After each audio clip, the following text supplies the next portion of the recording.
Welcome to the Badass Breastfeeding Podcast. This is Diane, your lactation consultant. And this is Abby, the Badass Breastfeeder. And today's episode is brought to you by the Better Milk Banana. If you have that good, thick hind milk that is always sticking to your refrigerated storage bottles, we have the perfect tool for depositing it back into your milk. And today's episode is also brought to you by Sary's Chill, a company that never stops making the lives of breastfeeding parents easier. Clunky coolers, bulky bags, batteries, and cords are so yesterday. And we will hear more from our sponsors later, but you can always head to badassbreastfeedingpodcast.com and check out our sponsor page and see if you can give them any of your business because they make this podcast possible. And while you're there, scroll down and enter your email address and we'll send you episodes straight to your inbox every week. And we are on Patreon. And we are having a blast, and we wish you would join us for our ad-free extra episodes and our mini podcast videos and our Zoom hangouts once a month. We get to hang out with each other, and we talk about whatever, our lives Everything. or breastfeeding or whatever. And we have weekly wellness checks where we get in the comment section and talk with each other, and our Revolution Parenting episodes are over there. And the link to Patreon is in the top of the notes from wherever you're listening from. Scroll down, find your notes. And it's right there. It's also at badassbreastfeedingpodcast.com. So please check out the tiers there and join us because it's a lot of fun. And we're still hosting our ongoing giveaway for people who leave reviews around the internet. If you can leave reviews or stars or anything anywhere, do that. Take a screenshot, send it to badassbreastfeedingpodcast@gmail.com. along with your address, and we will send you a goodie bag of stickers and thank you for nursing in public cards. And now Diane has our review of the week. Yeah, I do. As soon as my phone opens, here it is. Expecting baby number 3 in a few weeks, and I'm very determined to nurse this baby. My first was twins, and it was a struggle, and I ended up exclusively pumping. I feel very confident going into this time and feel like I've armed myself with tons of research. Thanks, ladies. I don't know if there's anything more intimidating to somebody who plans to nurse their baby than hearing you're having multiples. Oh my God.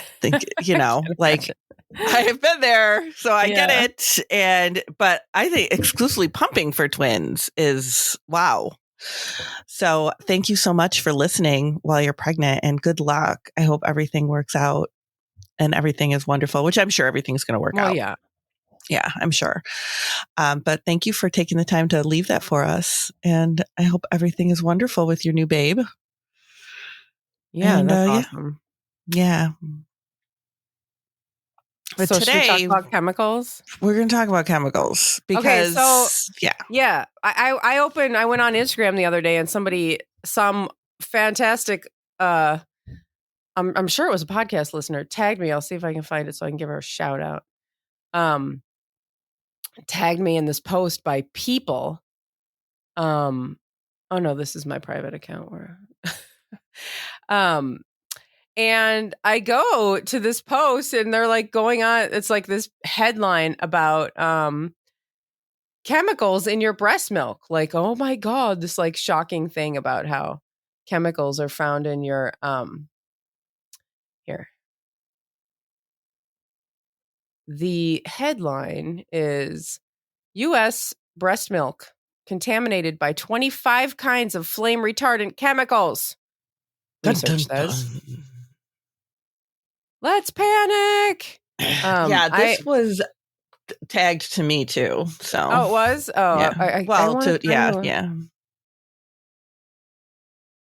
Anyway, it was. Let's talk. People are I'll panicking. see if I can give her a shout out because I was like, oh, thank you. Yeah, actually, you know what? Let's do a whole episode on this. Yeah. So first of all, I mean, I read this. I read the people. And if you guys, if anybody hasn't seen it yet, we'll put it in the show notes. But it's a very small article about the research that was done. So I went to the actual research study to look at that. But because I really like to try to find out like what the deal is with this stuff. So it's BFRs that they were looking for, which is brominated flame retardants. And they had a total of 25 different types of BFRs identified in the milk. They're commonly found in plastics, televisions, electronics. I'm going to read what it says in the original study, because this I thought was really kind of telling. It says, with their widespread use, persistence, and tendency to escape from products into the indoor environment, BFRs have been detected in indoor dust and air, human serum and breast milk, outdoor air, sediment, surface water, fish, and wildlife. Primary exposure routes include accidental ingestion and dermal absorption of indoor dust, inhalation, and food consumption. How could it not be in your breast milk? It's in your body. Right. It's in your body, whether you're breastfeeding or not. And by the way, it's in your baby's body, whether they're breastfeeding or not. Because they're inhaling the air, which is where it is. It's in our environment. These are everywhere. You can't just be like, oh, shit, I'm not going to breastfeed. I got to protect my baby from this harmful stuff. Well, you know what? That's not how you do it, because it's in all of us right now. Everywhere. It's in all of us. It's in your baby. It's everywhere. They also said that it has been found in one class of BFRs has also been detected in plastic toys with recycled plastic content. So here we are thinking we're doing the good thing by buying our kids the toys that have been, made with recycled stuff, and you're getting the BFRs. So for the actual research study itself, they looked at breast milk from 50 women. I know that's not that was a big another sample thing. size. It's like, okay, but 50 whatever. Women. You can test everyone's breast milk. It's going to be in there. And it's not even 50 women, like one from each state. 50 women in Seattle. That's where it was. 50 women in Seattle. So how do we know that maybe the Seattle is, has more chemicals because of everything that goes on in Seattle? They're the hub of, I don't know. A lot of things, yeah. A lot of things, yeah. So how do we know that it's just not more prominent in Seattle? And maybe if they looked at it from 50 women who lived in Maine, yeah, it wouldn't be, I mean, that's very true, actually. That would be true. Because this is coming from our environment, and it's going to be, different. Although, all the stuff that's shipped from Seattle is going all over. It's everywhere. It's in everywhere. Everything. Yeah. And if it's not BFRs, it's some other kind of chemical. We've got the microplastics we're learning about now. The only way to stop this is to regulate the use of these chemicals. Not by changing the way you feed your baby. This is not your fault. It's not your problem. It's not, I mean, it is your problem, but it's not your fault. Nothing you did. And there's nothing you did, and there's nothing you can do except, mobilize the people to get these chemicals and these trillion-dollar corporations to regulate these chemicals. Now, one of the things, and they're trying to do that, I guess that's what they're saying. It's happened with chemicals in the past, and you don't find those in our environment anymore because we don't use them anymore. Right. One of the things that I did see, which I thought was very, very promising, was it said that they've done this research before. This is not new. No, this is not new at all. Yeah. They have done this research before, and they said that now the concentrations of these chemicals in breast milk have been decreasing over time, and it's 70% less now than it was 20 years ago. Oh. So that is good. So if you're, nursing a baby now, at least know that those chemicals are not as abundant as it was 20 years ago. But also nursing is not, that's really nothing to do with the conversation. Right. Because it's in your baby regardless. They're in this environment. It's in your body. It's in your baby's body. The fact that it's transferring from your body to your baby's body, that's like a moot point. Yeah. I was kind of surprised with this article. I expected it to be like, oh, the breast milk is bad and, blah, blah, blah. And it really wasn't anything like that. It was like these chemicals are in your breast milk. These chemicals shouldn't be in the environment. These chemicals should be banned. And that was kind of, it wasn't like, oh my God, nobody should be breastfeeding. That's really not what it was about at all. But this is what People magazine did and made this title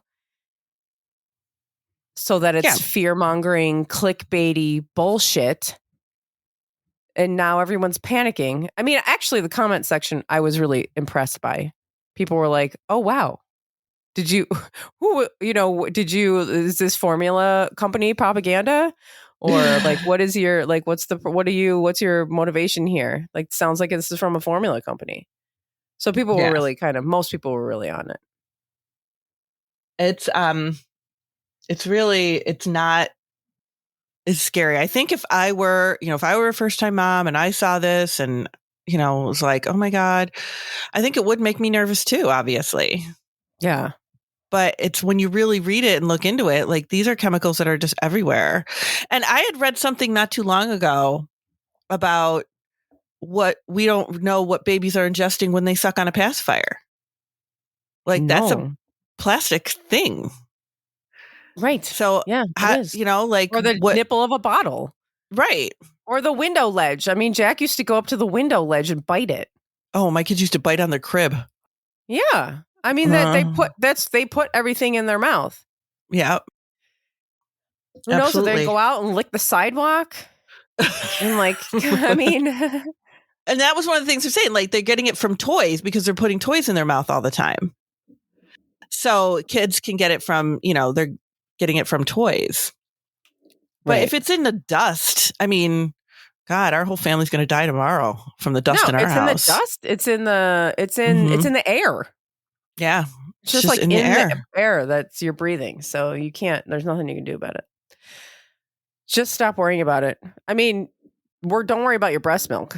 It's one more thing to not worry about with your breast milk. Worry about it for the environment. Sure. But the way you feed your baby is not making that difference. And should we talk about the chemicals in formula? Oh my God. I mean, what? You should give your baby formula so that you can avoid these chemicals in your breast milk. Yeah, I've heard that before. People saying that. Yeah. And it's like, well, first of all, the breast milk is so protective for your baby anyway, in so many other ways. Right. We live in this toxic environment. You should breastfeed. That's even more reason to breastfeed. Yeah. You want your baby to have the protective factors of that milk. Yeah. For sure. So I got into this, I was texting Abby about this. Dianne fell down a rabbit hole last night. I did fall down a rabbit hole looking into chemicals in formula because I wanted to see what, I didn't want some kind of clickbaity article either. So I wanted to try to find something that was kind of legitimate. So I did find these two, I don't have them pulled up, these two websites that were pretty legit. And they're saying, and they look, this one place, I'll have to link it, looks at everything that's in baby food overall. They just test all these baby foods and they put out there what their findings are. Arsenic was found in 80% of formulas that they tested. Yeah, I mean, that's found in our large food amounts too. of arsenic. Large amounts of arsenic. They're finding large amounts in rice. Mm-hmm. Yeah. These are also things that are just everywhere. And they said that certified organic formula had 2 times more arsenic than regular formula. And I know everybody picks organic because they think it's the better formula, but organic formulas have chemicals and stuff in them too. Right. There's lots of chemicals in formulas. There's just a lot. There's heavy metal, arsenic. There's just, I'm going to see if I can pull up. There's all kinds of shit in there. And we're not saying don't use formula because sometimes people need to use it, but to then position breast milk in this way that it's not healthy is it just creates chaos for no reason. It really does. It is just, it's really crazy. But I thought the People article even was interesting because it was like breast milk, has been contaminated with this flame retardants, and then it goes on to talk about how they're used in all kinds of products, and kids get it in their mouth, and it's in the air, and all of this and this and this, and they don't really bring up breastfeeding again. No, like it's literally the most clickbaity thing I've ever seen. It's really bad. And it really is. It really and then is. They even talk about how Best Buy decided to use a different chemical, and so, or different, decided to use something different, and so they replaced that as something safer with something safer. And I'm like, what? Okay. We started off with a breast milk headline, and now we're talking about. But it's also that is how you make the change. You stop using the product. You stop using these chemicals. Mm-hmm. Then these levels will decrease in our bodies and in your breast milk. You don't not give your baby breast milk. Right. That's the worst decision. If you're making your decision about that based on this situation, that is a misinformed decision. So I've got this, where I found a lot of this information about the baby food stuff came from Clean Label Project. So maybe I'll get into this once. Well, we should take our break, and then I'll get into. Okay. Yeah, we'll take our break. And then I'm also I found the person who tagged us, and it was Allie M. She's a patron. We know her. Hi. Shout out to Allie. Thanks for tagging us. Shout out to Allie. This is your episode. And we'll be right back. Today's episode is brought to you by the Better Milk Banana. Listen up, because this is really interesting. If you have that good, thick hind milk that's always sticking to your refrigerated storage bottles, we have the perfect tool for depositing it back into your milk and ensuring that your baby gets every drop of that liquid gold. So, that fat that sticks to the top of your milk or floats to the top of your milk and then sticks to the edge of the bottle. That's what we're talking about. The Better Milk Banana is a spatula, custom designed by a pumping mama, allowing you to scrape that fat back into your milk.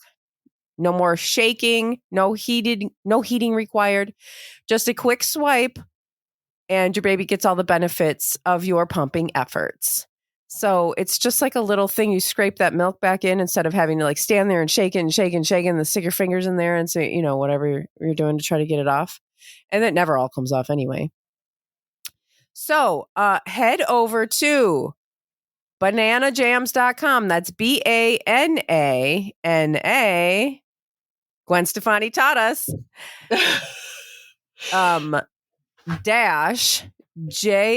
-jams.com. That's banana-jams.com. Or check them out at Shop Banana Jams on Instagram for more details, and use code BADASS for 20% off of your purchase of the banana jam. No, the Better Milk Banana. Banana Jams is the name of the company. Check them out. Instagram, Banana Jams. Shop Banana Jams. And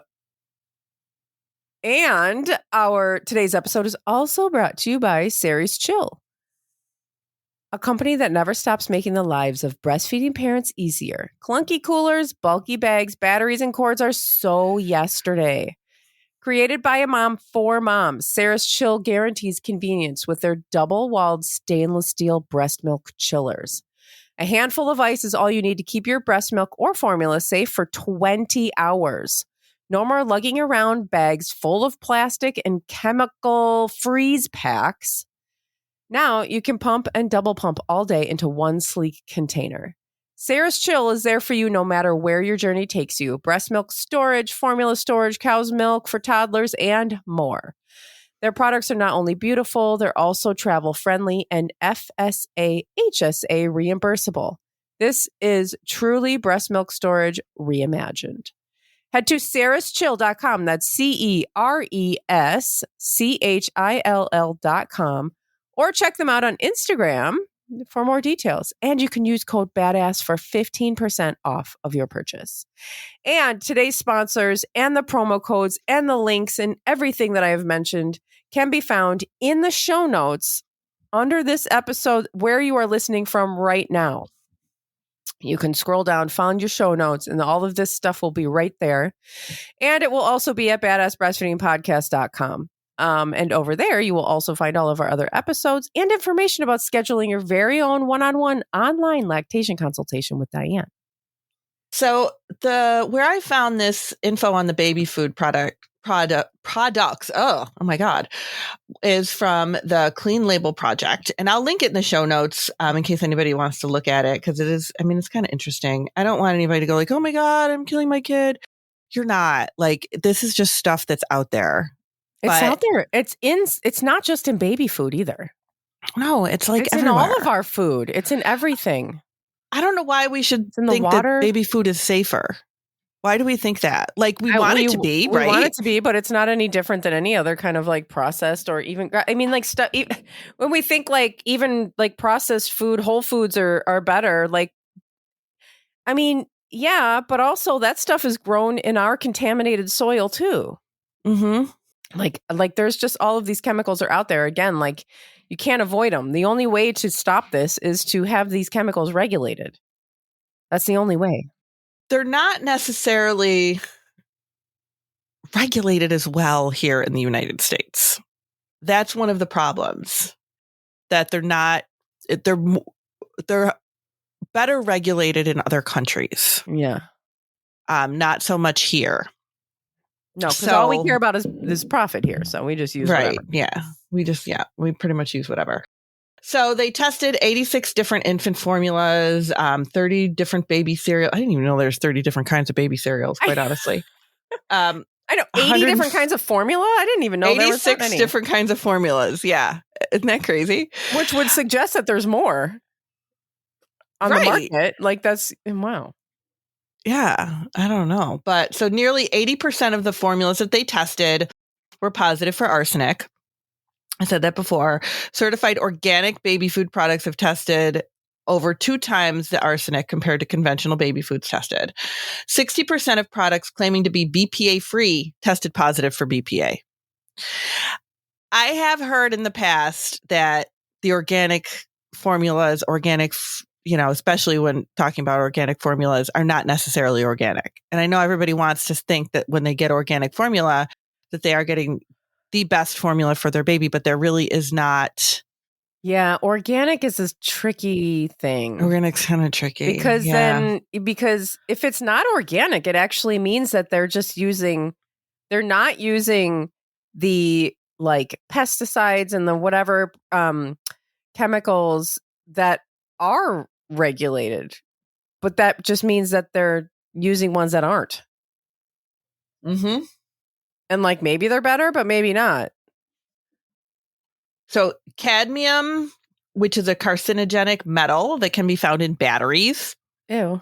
Soy-based infant formulas have on average 7 times more cadmium than other formulas.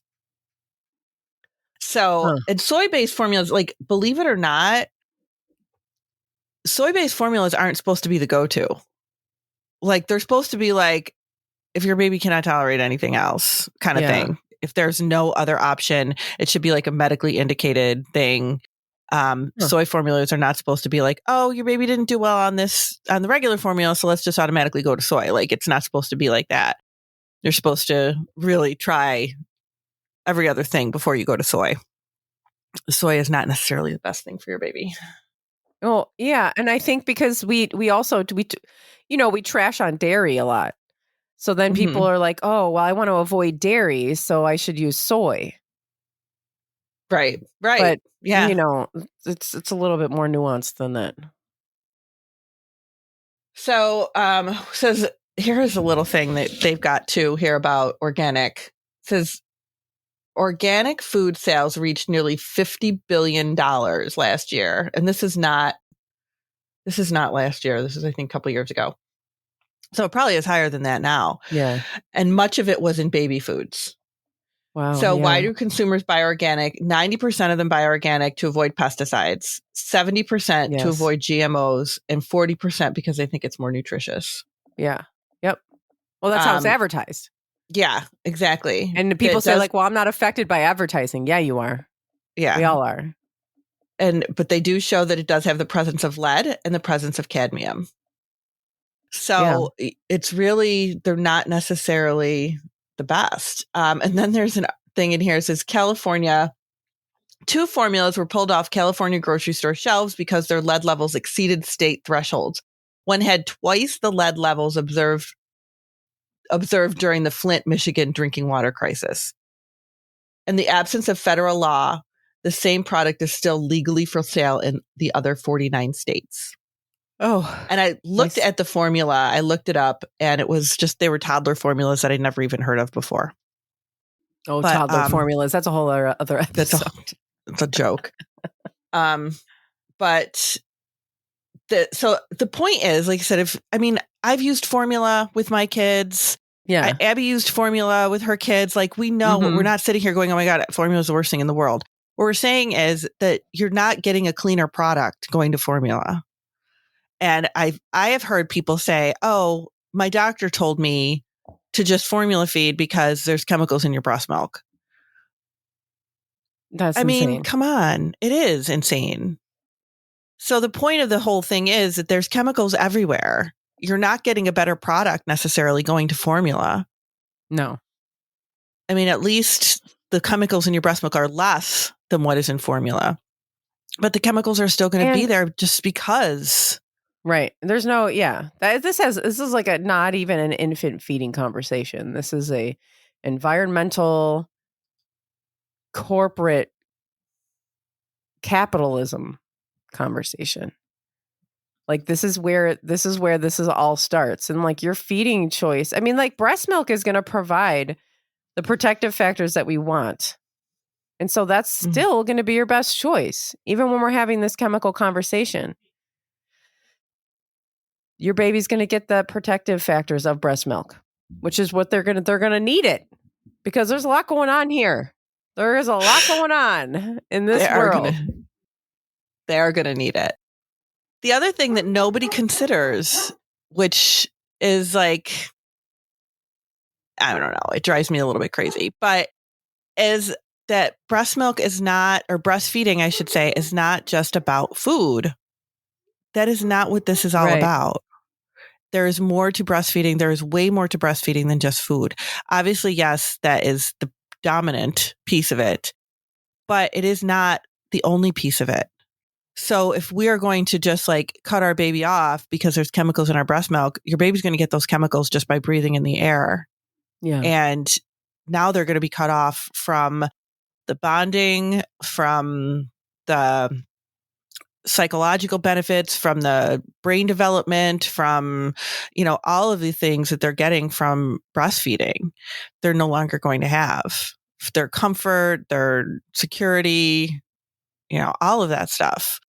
They're not going to have that now because we were concerned that they were getting a little bit of chemicals that's in our air anyway. Yeah, that's in them anyway. It's in your baby. You can't get it out. You can't get it out. Your baby is contaminated. Yeah. We all are. We all are. Yeah. Yeah. We all have stuff. And I know that they say like, oh, it could lead to, brain development problems. It can lead to, like, they tell all this stuff, but I feel like that is a pretty broad stroke of a brush. You know what I mean? Like, well, don't and we even want if it's our milk true, like, let's say it's true, and we should say it's true because these chemicals can't be good. Then let's regulate them.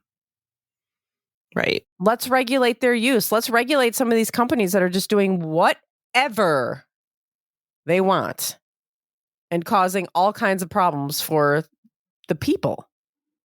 Sorry, I cut you off. No, that's okay. Because and I was going to say pretty much the same thing too. Like, these things really do need to be regulated. And like I said, Best Buy can do it. So the rest of the world should be able to do it if Best Buy can do it, right? Right. That's what the article said. The article said Best Buy could do it. At least Best Buy can do it. Yeah. But it is everywhere, like different things. But I really did kind of get a kick out of the fact that this was just 50 samples. Like they built this. That is really funny. Yeah. Huge research, or this huge, article to scare a lot of people over 50 samples from Seattle. I think, I think that's kind of a lot.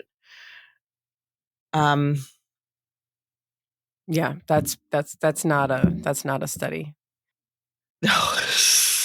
It's just, yeah. But I mean, there really was a study, right? You clicked through the people thing. Yeah, there really was a study. And like I said, it's not the first time that they've done it. This is an article that they have, that they've done this. It sounds like it almost sounded like to me that they do this every so many years to see if the chemicals are still there. Are we getting rid of it in our environment? Almost like this is kind of like a, like the guideline, like, oh, it's still in the breast milk. So, but it was 70% less than it was 20 years ago. I want to know who is also funding this research. I don't know if that's usually hard to find, or harder. Yeah. To find. It says the authors declared they have no known competing financial interests or personal relationships that could have appealed to influence the work reported in this paper. But that doesn't say who funded it. And we don't know that because there's a lot of people involved in a study. We don't know if one of them had a relationship with somebody in a formula company. You never know. Yeah. But this is definitely, people are going to be running for the formula reading this article. I guarantee it. They are. Yeah. And it's like the purpose of these studies is always interesting to me, because it's like, well, what have we learned? We've learned the chemicals are in our body. We already know that. We know that what's in our body passes through our breast milk. We already knew that. We know that breast milk comes out of our breast and goes into our baby. We already knew that. One of the things, so it says, I'm just going to read this. Let's see if it makes more sense to you. Evidence indicates that other BFRs affect the endocrine system, including antiestrogenic and anti-androgenic effects, increase production of testosterone and estrogen, and disrupt thyroid function. Because of concerns regarding persistence, bioaccumulation, and toxicity, along with high production volume, BFRs have been the target of regulatory efforts. These include a ban on their use in enclosures for electronics displays in European Union and in New York State, and in all enclosures for indoor electronic and electronic products in Washington State. A number of product manufacturers, including Apple and HP, also restrict the use of organohalogen flame retardants in their products. So they tested the milk from the place where they have the most issue? Yeah. Is that what that's saying? I don't know. That was a really long thing. I don't understand sentences like that. I need to read it. I need to read it myself. I don't have it in front of me. Yeah. So that's kind of what it feels like to me, that they're trying to put a ban on it, but they've mentioned Washington State, electronic products, indoor electronic products in Washington State. So that just kind of tells me that I don't know, maybe they're saying it and more higher in other places, in specific places. I mean, that makes sense. Because of electronics. Yeah. Yeah. Because aren't places like Apple and HP in Seattle? I think so. Yeah. There's like Amazon, and isn't Boeing there too or something? Yeah, there's a lot going on over there. A lot happening in Seattle. There's a lot going on over there. Use a water filter. I don't know. No, it's not going to work. Don't start. Because people fall down rabbit holes with this. Mm-hmm. Not the way you did looking for research, but like, oh my God. Then it's like, okay, I need to buy this like water filter. I need to, I don't know, filter my air. I need to do all of these things, which are, if you want to do that, that's fine. But like, also this stuff is in our bodies. Mm-hmm. It's in the things in our air. It's in the things in the stuff we have around our house. And like, there's really not anything that you can individually do about that. No, it's just there. So, try not to panic. And also, you don't need to worry about this as far as breast milk goes. That's the whole point of this episode. That's the point. I don't want to make anybody feel like I'm trying to bash their formula. I don't want anybody to think I'm trying to, cause any kind of problems or be all judgmental or anything. It is more about I don't want anybody to think that there's something wrong with their breast milk because there's been contaminants found in it. I would be surprised if they didn't find contaminants in it, quite honestly, because it's just in our bodies. So this article should not really be a surprise to anybody. And we should take it for what it is. They put this article out there. They said there's these chemicals in here. Okay. We know they're everywhere. And now we're saying they're in breast milk. Okay. They're everywhere. Yeah. So if you feed your baby formula, they're still going to get the same chemicals because they're still breathing the air. So they might as well get the protective factors of your breast milk. And they'd be better off anyway. That's kind of it. That's it. That's it. Thanks for listening. Thank you. Bye. Bye.